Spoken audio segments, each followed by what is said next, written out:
Assalamualaikum, bersama saya Ayuni dari Sugih One Construction. Hari ini kita berada di tapak pembinaan di kawasan Kampung Setiajaya, Pekanenas. Alhamdulillah, tambah lagi sebuah rumah yang dah siap dibina daripada hasil Sugih One Construction. So untuk rumah ni, dia punya keluasan adalah 1054 square feet, mempunyai ruangan 3 bilik tidur dan juga 2 bilik air. So kita hari ni nak bawa anda semua review untuk bahagian ruangan dan dia punya keluasan rumah ni macam mana. Jom kita tengok.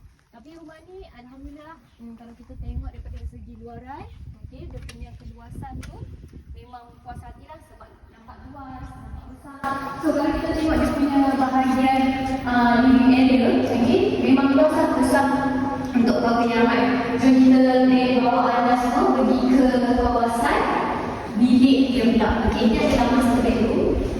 Master bedroom dan master bathroom. So memang luaslah untuk master bedroom kita.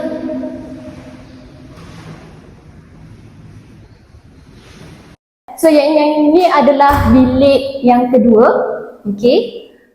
So untuk anak-anak bolehlah bertidur kat sini. So yang ini adalah bilik air yang kedua untuk tetamu nak datang ke kan, ataupun anak-anak punya bilik air. So yang ini adalah bilik tidur yang ketiga. Mungkin anak yang kedua. Jom kita pergi ke ruangan bahagian kitchen area. So ini adalah kawasan untuk kitchen area. So kat sini sesuai lah kalau kita nak memasak ke kan.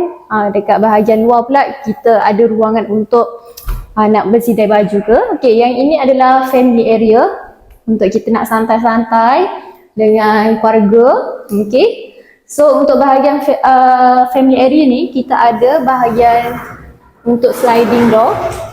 So kita boleh buka kat sini pintu sambil santai dengan family lah. So kat sini bahagian terrace dia. Untuk dia punya design bahagian luar dengan bahagian dalaman ni memang orang cakap kemas, praktikal dan nampak moden dan tradisional. So untuk anda yang tercari-cari kontraktor, tak tahu nak cari kontraktor mana, boleh cari Sugih One Construction lah. Untuk yang ada kebun ataupun ada tanah yang semak-samuk, tak tahu nak buat apa, boleh bina rumah tau.